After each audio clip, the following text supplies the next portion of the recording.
हरे कृष्णा। चैत्र महीने के कृष्ण पक्ष में आने वाली एकादशी को पाप मोचनी एकादशी कहते हैं। इसका व्रत रखने मात्र से मनुष्य के जन्म जन्मांतर के पाप, चाहे वो जानकर किए गए हो या अनजाने में, वे समाप्त हो जाते हैं। मनुष्य पाप मुक्त हो जाता है और यही उस मनुष्य के मुक्ति का मार्ग प्रशस्त करता है।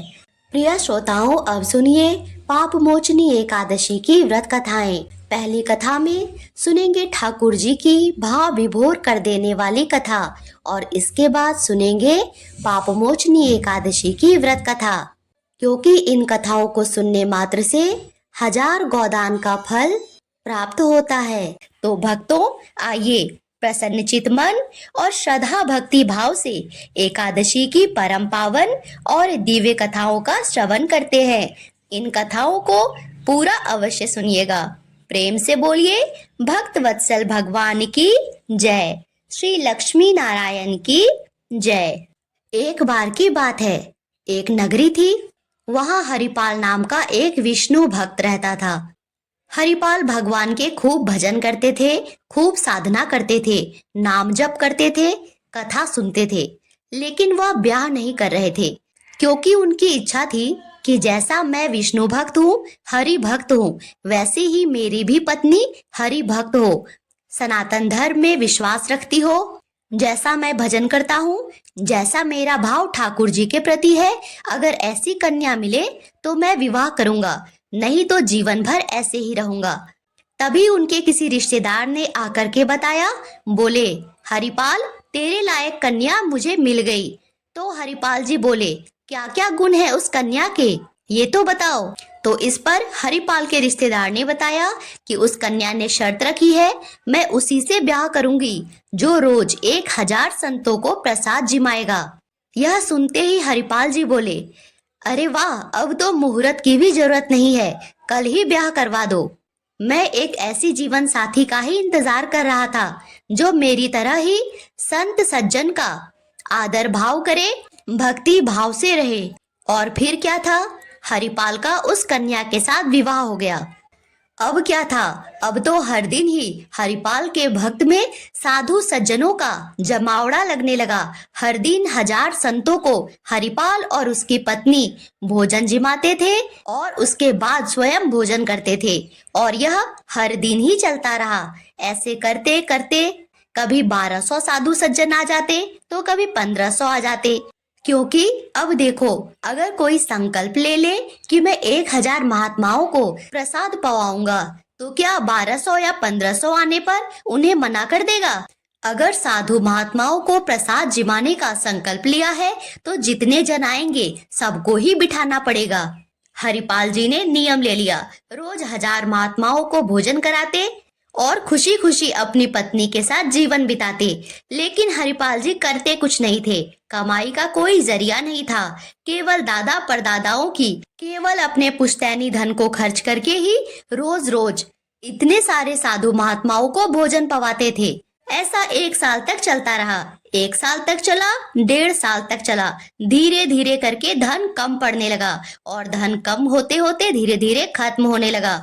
लेकिन हरिपाल जी ने साधु महात्माओं को जिमाना नहीं छोड़ा।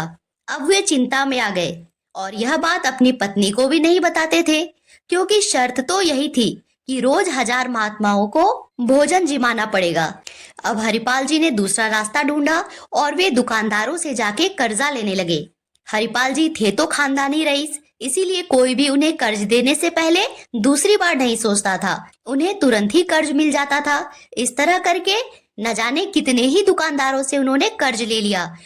लेकिन 1000 महात्माओं को, 1000 साधुओं को भोजन जिमाने का कार्य नहीं रुका। 6-7 महीने तक कर्जे में भी उनकी संत सेवा बंद नहीं हुई। 6-7 महीने के बाद कर्ज देने वालों ने मांगना शुरू कर दिया। बोले, हमारा पैसा वापस कर दो, हमारा पैसा वापस कर दो। लेकिन जब हरिपाल जी किसी का भी पैसा वापस नहीं दे पाए तो पूरे नगर में यह हल्ला हो गया कि भैया हरिपाल जी अब पहले जैसी स्थिति में नहीं है, इनको कर्जा देना बंद कर दो। यह पैसे देते नहीं है, केवल उधार लेते हैं। अब इसके बाद धन भी गई, इज्जत भी चला गया और लोगों ने कर्ज देना भी बंद कर दिया। लेकिन हरिपाल की 1000 महात्माओं को रोज रोज भोजन जिमाने की नियम नहीं टूटी। कहीं से भी हो, किसी भी तरह हो, वे रोज 1000 साधु महात्माओं को भोजन जरूर जिमाते थे। लेकिन अब कहीं से भी धन आने का कोई मार्ग नहीं था। तो एक दिन मन में विचार करने लगे, अब क्या करूं? अब तो मुझे कोई कर्जा भी नहीं देगा, गहने भी बिक गए, घर का सारा धन भी खत्म हो गया। तो हरिपाल जी ने मन बनाया कि मैं चोरी करूंगा और चोरी करके ठाकुर जी के सेवा करूंगा और 1000 भक्तों को रोज रोज भोजन पवाने का काम करूंगा। लेकिन हरिपाल जी थे तो एक साधु सज्जन ही। उन्होंने एक नियम बनाया, वह किसी के घर के धन की चोरी नहीं करते थे। वे संपन्न लोगों के घर जाते थे और उनकी रसोई घर की सामग्री चुरा लेते थे, चीनी, दाल, आटा, चावल, नमक, मिर्च, ताकि भंडारा हो सके। धीरे धीरे ऐसे ही भंडारा चलता रहा और नगर में हल्ला होने लगा, अरे ये कैसा चोर है जो चोरी करके जाता है, वो भी राशन की, ना धन लेता है ना कोई सामग्री लेता है, बस राशन लेके चला जाता है। लोग अपने अपने घरों में पहरेदारी करने लगे। तो धीरे धीरे वह कार्य भी बंद होने लगा। फिर से हरिपाल जी चिंतित हो गए, अब कैसे 1000 महात्माओं को भोजन कराऊं? धीरे धीरे हरिपाल जी ने फिर से एक और उपाय सोचा। उन्होंने सोचा कि अब संपन्न लोगों के यहाँ, वैसे लोग जिन्होंने कभी संत सेवा नहीं की, ना ही कभी वैष्णव सेवा की, उनके यहाँ से जाके धन चुराऊंगा और 1000 महात्माओं को जिमाऊंगा और ठाकुर जी की सेवा करूंगा। बस ऐसा सोचना था। हरिपाल जी ने एक सूची बना ली और उसी सूची के क्रमानुसार एक के बाद एक संपन्न व्यक्ति के घर जाते और वहां से धन चुरा के ले आते। वैसे संपन्न व्यक्ति जो ना कभी पूजा करते थे, ना कभी वैष्णव की सेवा करते थे। अब तो बस ठाकुर जी रीझ गए हरिपाल पे। बोला, भक्त हो तो ऐसा, खुद भी नहीं खाता है, पत्नी को भी भूखे रखता है, लेकिन किसी भी प्रकार से 1000 महात्माओं को भोजन पवाना नहीं छोड़ता है। कैसा निराला भक्त है यह मेरा। ठाकुर जी तो उस पर रीझ ही गए और ठाकुर जी बोले, इस पर तो अनुग्रह करने जाना ही है। भगवान सिंहासन से उठ करके तैयार होने लगे। सिर के ऊपर पाग बनाया, जेवर जवाहरात से खुद को भर लिया, कई सारे हार पहने, कानों में कुंडल पहने, सारी उंगली में अंगूठियां पहनी, पैर में सोने की जूती पहनी, चमकदार रेशमी वस्त्र पहने, उसमें न जाने कितने ही स्वर्ण आभूषण और हीरे जवाहरात लगे थे। मानो ठाकुर जी ऊपर से नीचे तक पूरे स्वर्ण के ही बन गए हों। इन सब के बाद स्वर्ण की पगड़ी धारण की और एक सोने की छड़ी ले ली। तभी वहां माता लक्ष्मी आ पहुंची और बोला, भगवान बड़ा सुंदर स्वरूप धारण किया है, कहाँ जा रहे हैं? भगवान बोले, मैं तो अपने भक्त से मिलने जा रहा हूँ। तो लक्ष्मी जी बोली, मैं भी चलूंगी, मैं भी आपके उस निराले भक्त को देखना चाहती हूँ जिसके वजह से आपने यह सुंदर स्वरूप धारण किया है। इस पर भगवान बोले, चलो फिर तुम भी तैयार हो जाओ और हाँ, स्वर्ण आभूषण जरूर पहन लेना। माता लक्ष्मी हंसने लगी, बोली, ठीक है स्वामी, पहन लूंगी। और फिर ठाकुर जी बन गए एक सेठ और माता लक्ष्मी बन गई एक सेठानी। दोनों ने मन में विचार किया कि आज तो हरिपाल को दर्शन देना है। और इधर हरिपाल जी की स्थिति तो देखो, अब संत सेवा के लिए कहीं से भी धन नहीं मिल रहा था। तो हरिपाल जी ने एक उपाय सोचा और जाकर एक मार्ग पर बैठ गए। सोचने लगे कि यहाँ से जो भी कोई धनवान निकलेगा उसको ही लूट लूंगा, लूट के भाग जाऊंगा, सारा धन संत सेवा में लगा दूंगा। लेकिन कोई इस मार्ग पर आए तो, हे भगवान, क्या आज इस मार्ग पे कोई नहीं आएगा? मैं कल कैसे 1000 महात्माओं को भोजन पवा पाऊंगा? यह सोचकर चिंतित से हरिपाल जी उसी मार्ग में बैठे हुए थे और किसी के आने की प्रतीक्षा कर रहे थे। कोई और तो ना आया, लेकिन ठाकुर जी स्वयं उस मार्ग पर माता लक्ष्मी के साथ आ गए। अचानक से हरिपाल ने देखा एक सेठ और सेठानी पूरे ऊपर से नीचे तक स्वर्ण से लदे हुए चले आ रहे हैं। छम छम पायल की छनकार बज रही है। खूब सुंदर वस्त्र पहने ओढ़े एक छड़ी लेके ठाकुर जी और माता लक्ष्मी घूंघट पकड़े हुए आ रही है। हरिपाल जी तो मानो उन दोनों को देखते ही रह गए। ऐसी सुंदर छवि हरिपाल जी ने पहले नहीं देखा था।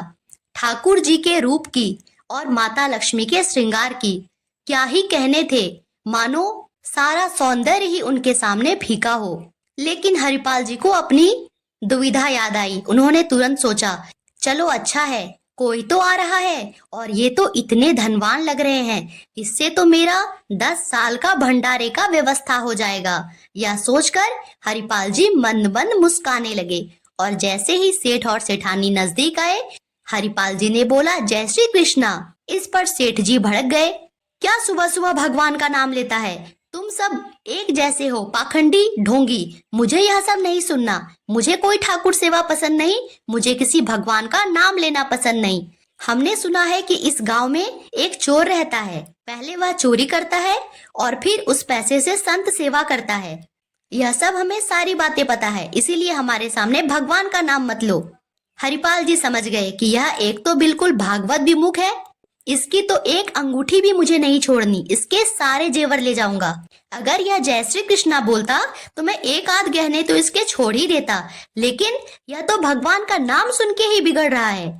इसका इसका तो मैं एक गहना नहीं छोड़ूंगा, इसकी छड़ी भी ले लूंगा। हरिपाल ने उनसे बोला, हाँ भैया, एक आदमी रहता तो है, डकैत है वह इस गांव का। क्या पता वह कब आ जाए, और इस जंगल में वह कभी भी आ सकता है। लेकिन एक मार्ग है, अगर आप उस मार्ग से जाएंगे तो आपको गांव में नहीं जाना पड़ेगा। चुपचाप उस गुप्त रास्ते से निकलकर आप पूरे गांव ही पार हो जाएंगे और शहर पहुंच जाएंगे, लेकिन उसका रास्ता सिर्फ मुझे ही पता है। सेठ जी बोले, तो तुम हमको पार करवा दो। हरिपाल जी बोले, मैं पार तो करवा दूंगा, लेकिन मेरे घर कुछ मेहमान आए हैं और उनके भोजन आदि की व्यवस्था के लिए मैं बाजार आया था, पर मेरे पास धन नहीं है। यदि आप मुझको कुछ दे दो तो मैं घर पर व्यवस्था करके तुरंत आऊंगा और आपको लेकर के गांव पार करवा दूंगा। ठाकुर जी मन मन मुस्काए, फिर उन्होंने उसे कुछ सोने की मोहरें दी। ये लो, इससे तुम अपने घर की व्यवस्था कराओ। हरिपाल जी ने सामग्री खरीदी और पहले घर पर व्यवस्था करके आए और फिर पत्नी से कहा, जाओ और भोजन प्रसादी बनाओ, संतों को पवाओ। संत पूछेंगे मैं कहाँ हूँ तो कहना वो 10 साल की व्यवस्था करने गए हैं। और खुशी खुशी हरिपाल जी वापस जंगल की ओर चल पड़े। वहां अभी भी भगवान और माता लक्ष्मी हरिपाल की प्रतीक्षा में खड़े थे। वहां पहुंचकर हरिपाल ने उन दोनों से कहा, आइए मेरे साथ चलिए, और हाँ, बिल्कुल मेरे ठीक ठीक साथ ही चलना। ठाकुर जी और माता लक्ष्मी साथ में चलने लगे। जैसे ही विहंगम जंगल में पहुंचे, भयंकर भयानक जंगल, बीच जंगल में पहुंचकर ही हरिपाल ने पीछे मुड़कर देखा कि हाँ, दोनों आ रहे हैं। तुरंत उसने अपना रूप ही बदल लिया, सर की पगड़ी खोल नीचे बिछा दिया और एक लाठी हाथ में लेके तेज तेज चिल्लाने लगा, मैं ही हूँ वो डकैत, मैं ही हूँ हरिपाल। लाओ, जितने स्वर्ण आभूषण है, जो भी धन है, सब इस वस्त्र पर डाल दो, एक चीज भी नहीं छोड़ना, नहीं तो तुम जानते हो मैं तुम्हारा क्या करूंगा। ठाकुर जी तो देखते ही थर थर कांपने लगे। इस पर धीरे से माता लक्ष्मी ने ठाकुर जी को बोला, कैसा नाटक कर रहे हो? रावण के आगे भी नहीं डरे, कुंभकर्ण के आगे नहीं डरे, हिरण्यकश्यप के आगे नहीं डरे, और हरिपाल के आगे तो ऐसे कांप रहे हो। भगवान तो मन की बात समझ जाते हैं। कोहनी मार के बोले, तुम भी कांपो, क्यों नहीं कांप रही हो? इस पे लक्ष्मी जी ने हंसते हुए कहा, ठीक है, और फिर दोनों ही डर से कांपने लगे। भगवान जानते थे कि ये भक्त है हमारा, इसने हमारे लिए अपना सब कुछ गवा दिया, वैष्णव संतों के लिए सब कुछ लुटा दिया। कभी भी किसी दूसरे के पैसे से खुद के सुख के बारे में नहीं सोचा, खुद खाली पेट सोया, लेकिन फिर भी हर दिन हर पल इसी चिंता में रहा कि कहीं 1000 महात्माओं को खिलाने का संकल्प न टूट जाए। ऐसे भक्त के आगे तो क्या ही स्वर्ण आभूषण है और क्या ही भगवान है, मैं तो स्वयं इसके आगे हाथ जोड़कर खड़ा हूँ। और ऐसे भक्त के आगे हाथ जोड़ के खड़ा होने में भी कोई लज्जा नहीं है देवी। अब तो लक्ष्मी नारायण दोनों ही कांप रहे थे और हरपाल कह रहा था, सब निकालो, सेठानी जी कान के कुंडल उतारो, नाक की नथनी उतारो, एक एक कर सारे आभूषण रखो। भगवान ने भी अपने सारे आभूषण उतार के रख दिए, बस अपनी छड़ी पकड़ के थे। हरिपाल ने बोला, इसे भी रख दो। भगवान जी बोले, भैया यह तो हमारे बुढ़ापे की लाठी है, अगर इसे रख देंगे तो हम गिर जाएंगे, कैसे चल पाएंगे। इस पे हरिपाल ने बोला, जब मैं जय श्री कृष्णा बोल रहा था तभी तुम मुझ पर चिल्ला रहे थे, अब तो तुम्हारा कुछ भी नहीं छोड़ूंगा, यह छड़ी भी रखनी होगी तुम्हें। तुम्हें नहीं पता है इन सारे आभूषणों और स्वर्ण की मोहरों से मैं आगे 10 साल की व्यवस्था कर चुका हूँ। मेरे घर 1000 संत महात्मा आते हैं, अब मैं उनको आराम से भोजन पवा पाऊंगा। फिर उसने वो छड़ी भी ले ली। अचानक हरिपाल की नजर भगवान के कनिष्ठ उंगली में एक अंगूठी पर पड़ी। हरिपाल ने बोला, अच्छा, इसे बजा के ले जा रहे थे, जल्दी इसे उतारो। भगवान बोले, अरे भैया, यह मेरी बचपन की छोटी सी अंगूठी है, यह कभी हाथ से निकल ही नहीं सकती है। अगर मैं इसे निकालना भी चाहूँ तो भी नहीं निकल सकती है। इस पे हरिपाल ने बोला, देखो जरा कैसे नहीं निकलती। और उसने भगवान का हाथ पकड़ लिया। हाथ पकड़ते ही उसे समझ में आ गया कि अरे, ये तो साक्षात भगवान है, क्योंकि वह खुद भी एक संत सज्जन था। उसने कभी दूसरे के धन से स्वयं के सुख की कल्पना भी नहीं की थी, ना ही वह एक भी पैसा खुद पर खर्च करता था। उसे धन केवल और केवल साधु महात्माओं की सेवा के लिए चाहिए था। तत्काल लक्ष्मी नारायण अपने असली स्वरूप में आ गए। हरिपाल हाथ जोड़े खड़ा था। उसकी आंखों से अश्रु की धारा बह रही थी। वह भगवान के चरणों में गिर पड़ा और बोला, भगवान, आपकी ही सेवा करने के लिए, आपके ही भक्तों को जिमाने के लिए मैंने आपको ही लूट लिया। मैं बहुत बड़ा पापी हूँ, मुझसे बहुत बड़ा अधर्म हो गया। हे भगवान, इसकी तो कोई क्षमा नहीं है। अब मैं क्या करूं? क्या मेरे सारे पुण्य खत्म हो गए? यह मैंने क्या कर दिया? इस पर भगवान ने उसे उठाते हुए कहा, उठो हरिपाल, तुम मेरे एक अनन्य भक्त हो। मैं तुम्हारे लिए बैकुंठ से यहाँ आया हूँ ताकि मैं तुम्हारे दर्शन कर सकूं। ऐसे भक्त मिलना तो मेरे लिए सौभाग्य की बात है। हरिपाल भी माता लक्ष्मी और भगवान विष्णु को देखकर खुश तो बहुत था, पर ग्लानि में भी था।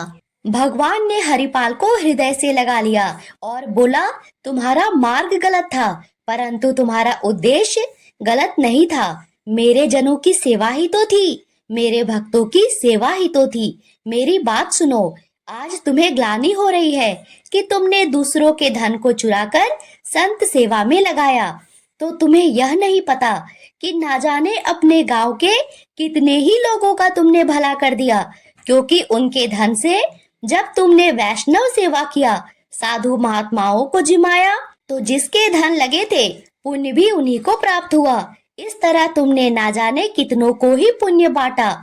हम तुम पर अति प्रसन्न हैं। हरिपाल भगवान के चरणों से लिपट गया। कृपालु भगवान बोले, यह सारा धन जो हमने तुमको दिया है वह आगे 10 साल के लिए नहीं होगा, बल्कि जब तक तुम जीवित रहोगे तब तक जितनी मर्जी चाहे संत सेवा करो, जितनी इच्छा हो उतने साधु महात्माओं को भोजन पवाओ, कभी कम नहीं पड़ेगा। हम इसीलिए ये सारे स्वर्ण आभूषण और धन लेकर आए थे कि तुम्हें कभी किसी से मांगना ना पड़े और ना ही मेरे भक्त का संकल्प टूटे। हरिपाल भक्ति भाव से विभोर हो गया। उसका मन गदगद हो गया। ठाकुर जी निराले हैं, सुना तो बहुत था, आज देख भी लिया।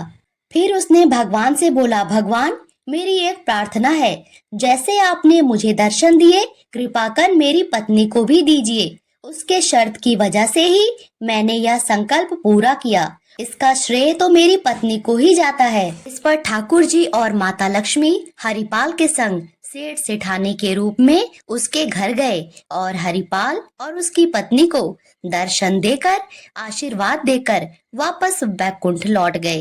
हे लक्ष्मी नारायण, जैसी कृपा हरिपाल और उसकी पत्नी पर किया, सभी पर करना। सभी के घर अन्न धन और भंडारे से भरना।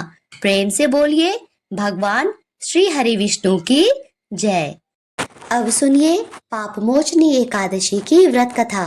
एक बार भगवान श्री कृष्ण से पांडुपुत्र अर्जुन ने पूछा, हे मधुसूदन, आपने फाल्गुन मास के शुक्ल पक्ष की एकादशी अर्थात आमल की एकादशी के बारे में विस्तार पूर्वक बताया।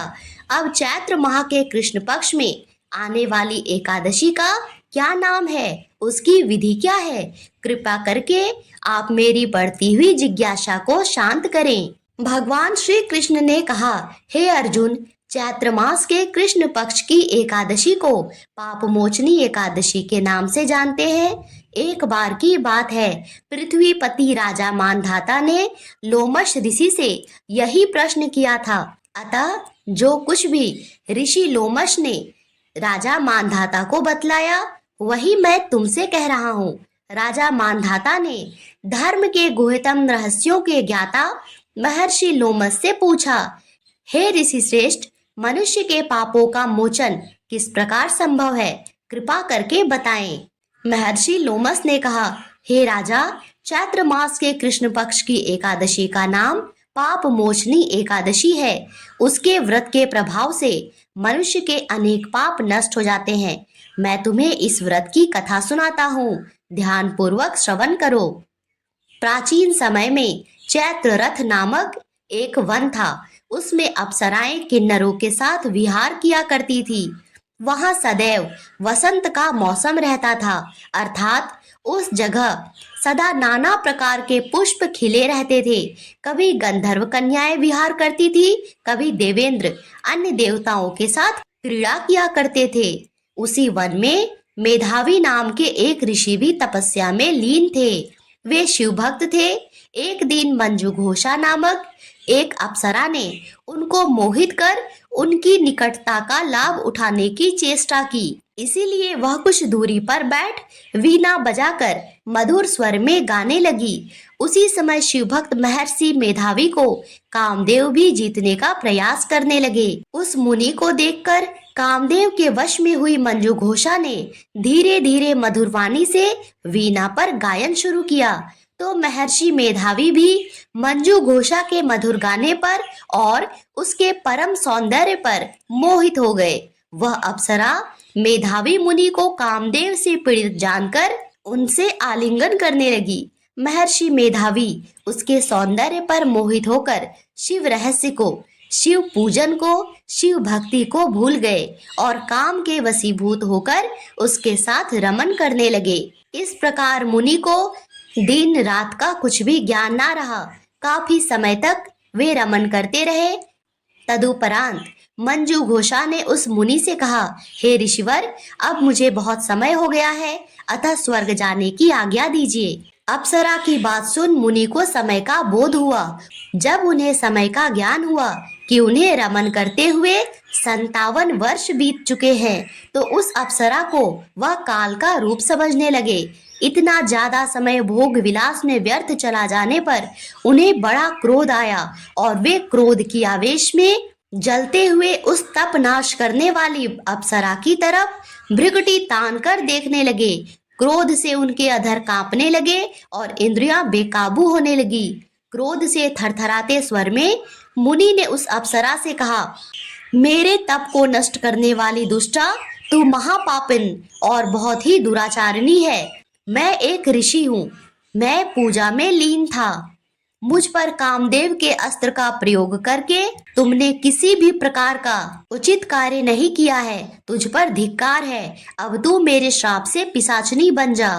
मुनि के क्रोध युक्त श्राप से वह अप्सरा पिशाचनी बन गई। यह देख वह व्यथित होकर बोली, हे ऋषिवर, अब मुझ पर क्रोध त्याग कर प्रसन्न होइए और कृपा करके बताइए कि इस शाप का निवारण किस प्रकार होगा।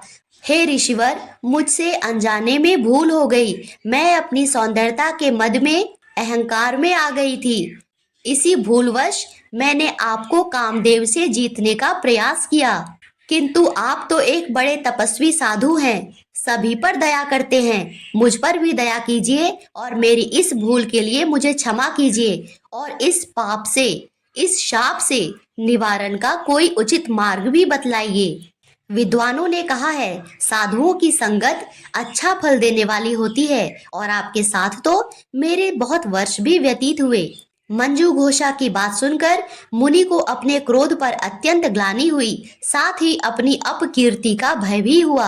अतः पिशाचनी बनी मंजू घोषा से मुनि ने कहा, तूने मेरा अत्यंत बुरा किया है, परंतु फिर भी मैं तुझे इस श्राप से मुक्ति का उपाय बतलाता हूँ। चैत्र मास के कृष्ण पक्ष की जो एकादशी है, उसका नाम पाप मोचनी एकादशी है। उस एकादशी का उपवास करने से तेरी पिशाचनी की देह से मुक्ति हो जाएगी। ऐसा कहकर मुनि ने उसको व्रत का सब विधान समझा दिया। फिर अपने पापों का प्रायश्चित करने के लिए वे अपने पिता च्यवन ऋषि के पास चले गए। च्यवन ऋषि ने अपने पुत्र मेधावी को देखकर कहा, हे पुत्र, ऐसा क्या किया जिससे तेरे सभी तप नष्ट हो गए, जिससे तुम्हारा समस्त तेज मलिन हो गया। मेधावी मुनि ने लज्जा से अपना सिर झुकाकर कहा, पिताश्री, मैंने एक अप्सरा से रमन करके बहुत बड़ा पाप किया है। इसी पाप के कारण संभवतः मेरा सारा तेज, मेरे सारे तप नष्ट हो गए। कृपा करके आप इस पाप से छूटने का उपाय बताइए। ऋषि ने कहा, हे पुत्र, तुम्हें चैत्र माह के कृष्ण पक्ष की पाप मोचनी एकादशी का विधि पूर्वक तथा भक्ति पूर्वक उपवास रखना होगा। इससे तुम्हारे सभी पाप नष्ट हो जाएंगे। अपने पिता च्यवन ऋषि के वचनों को सुनकर मेधावी मुनि ने पाप मोचनी एकादशी का विधि पूर्वक व्रत किया। उसके प्रभाव से उसके सभी पाप नष्ट हो गए। और इधर मंजू घोषा अप्सरा भी पाप मोचनी एकादशी का उपवास करने से पिशाचनी की देह से छूट गई और पुनः अपना सुंदर रूप धारण कर स्वर्गलोक चली गई। लोमश मुनि ने कहा, हे राजन, इस पाप मोचनी एकादशी के प्रभाव से समस्त पाप नष्ट हो जाते हैं। इस एकादशी की कथा के श्रवण और पठन से 1000 गौदान करने का फल प्राप्त होता है। इस उपवास के करने से ब्रह्म हत्या करने वाले, स्वर्ण चुराने वाले, मद्यपान करने वाले, अगम्य गमन करने वाले आदि भयंकर पाप भी नष्ट होते हैं और अंत में भगवान श्री हरि विष्णु की कृपा से स्वर्ग लोक की प्राप्ति होती है। प्रेम से बोलिए भगवान श्री लक्ष्मी नारायण की जय।